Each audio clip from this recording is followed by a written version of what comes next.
দুনিয়াতে আমাদের নাজ নেয়ামত আনন্দ সুখ আল্লাহ নষ্ট করে দেয় তিনটা জিনিস। চিৎকার করে বলতে হবে কয়টা জিনিস? এক হচ্ছে অসুস্থতা। অসুস্থ হইলে কিছু ভাল লাগে?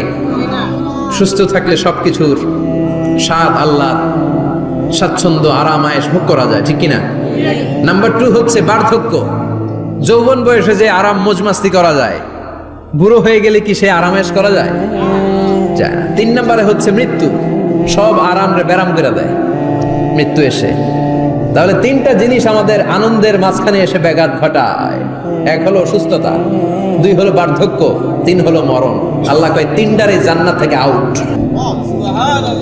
তিনটা জিনিসই জান্নাত থেকে আউট। ইউনাদি মুনাদির এক ফেরেশতা এসে বলবে, ইয়া আহলাল জান্নাহ ইন্না লাকুম আন তাসিহু ফালা তাসকামু আবাদা। জান্নাতে আজীবন সুস্থ থাকবা, আর কোনোদিন ব্যারামে ধরবে না। ওয়া ইন্না লাকুম আন তাশাব্বু ফালা তাহরামু আবাদা। আজীবন জান্নাতের ভেতরে যুবক থাকবা, বুড়া হবা না। ওয়া ইন্না লাকুম আন তাহইয়াউ ফালা তামুতু আবাদা। আজীবনের জন্য জান্নাতে বেঁচে থাকবা, মরণ তোমাদের ডিস্টার্ব করবে না।